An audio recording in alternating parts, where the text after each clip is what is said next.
Emilio cumplió 42 años mirando lo que sus amigos habían construido. No con rencor, con esa mezcla específica de admiración y pregunta que a veces llega en los cumpleaños. ¿Cuándo les fue tan bien? ¿Cuándo me quedé atrás?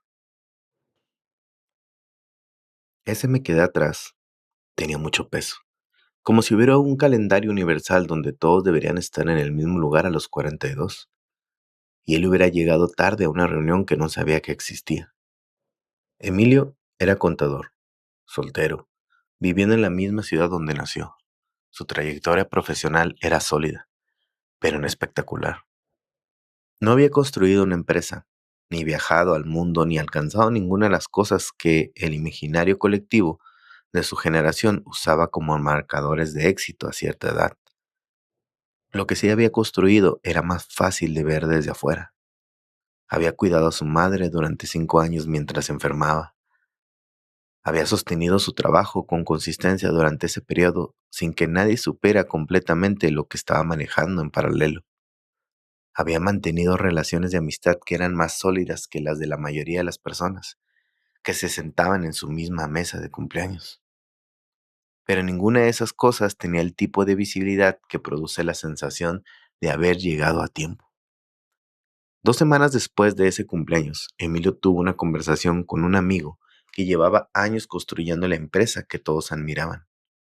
No fue una conversación planeada para revelar algo. Fue el tipo de conversación que tienen los amigos que se conocen de verdad, donde eventualmente llega la parte que no sale en las fotos. Su amigo le contó que en los últimos 3 años había sido lo más difícil de su vida, que la empresa había estado a punto de cerrar en 2 ocasiones, que su matrimonio había tenido problemas serios que todavía estaban en proceso, que la imagen de éxito que Emilio veía desde afuera era real en algunos sentidos y completamente incompleta en otros. Emilio escuchó eso y algo se acomodó en él de una manera que no esperaba. No fue alivio de que su amigo le hubiera ido tan mal, fue algo más matizado. La comprensión de que el calendario en el que había estado midiendo su atraso no existía de la manera que creía, que lo que veía desde afuera de la vida de otros era siempre una versión parcial, y que el atraso que sentía estaba siendo medido contra una historia que no era completa. Emilio no resolvió esa noche la sensación de estar fuera de tiempo. Esas cosas no se resuelven en una conversación, pero algo cambió en la pregunta que se hacía. Dejó de ser ¿cuándo me puse atrás? Y empezó a ser ¿en qué tiempo estoy yo? Esa segunda pregunta, más honesta y más difícil de responder, apuntaba en una dirección diferente. No hacia la comparación con un calendario externo, hacia la comprensión de su propio ritmo. Hay algo que Oprah Winfrey dijo en una entrevista que se quedó grabada en mucha gente que la escuchó.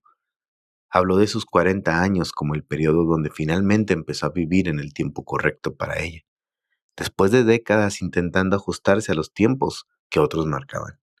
Y dijo algo que aplica directamente aquí. No puedes comparar tu capítulo 1 con el capítulo 20 de alguien más. No solo los ritmos son diferentes, los capítulos son diferentes, las historias son diferentes, los puntos de partida, los recursos disponibles, las circunstancias que nadie eligió. Todo eso crea trayectorias que no pueden compararse con ningún estándar universal sin distorsionar completamente lo que cada una significa. El atraso de Emilio no era un atraso, era una trayectoria con su propia forma, su propia lógica, sus propios momentos de costo alto que desde afuera son invisibles. Y hay algo en Eclesiastés 3:11 que añade una dimensión más profunda a esto. Todo lo hizo hermoso en su tiempo. En su tiempo. No en el tiempo de otro, no en el tiempo que el calendario social define como correcto.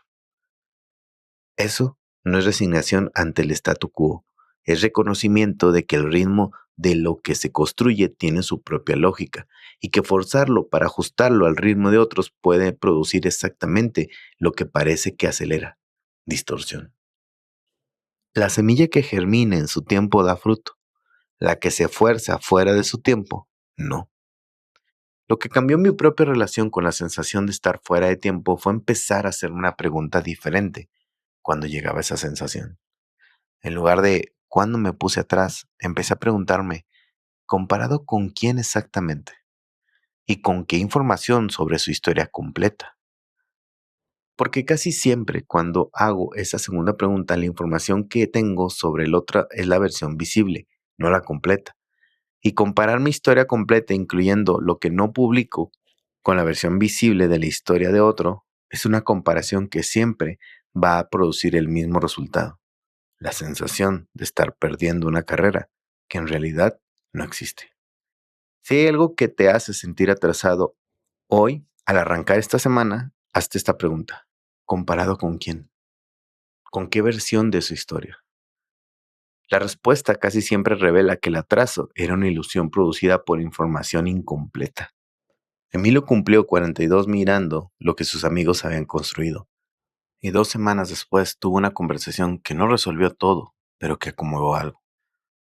No le dijo que estaba bien donde estaba.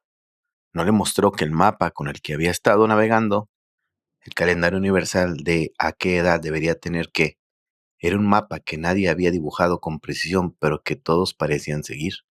Y ese mapa, al verse así, perdió algo de su autoridad. No toda. La sensación de estar fuera de tiempo tiene raíces más profundas que una sola conversación puede cambiar, pero lo suficiente para empezar a hacer la pregunta correcta. ¿En qué tiempo estoy yo? No si estoy atrasado respecto al tiempo de otro. ¿En qué tiempo estoy yo? Esa pregunta no tiene respuesta sencilla, pero es la única que apunta hacia algo verdadero sobre tu propio camino, en lugar de hacia la ilusión de un camino universal donde todos deberían estar en el mismo punto a la misma edad. Tu tiempo no es el atraso de nadie, es el tuyo. El único calendario que dice algo verdadero sobre tu vida es el tuyo. Los demás son referencias, no jueces. Esto fue 7 minutos para crecer. Mañana seguimos.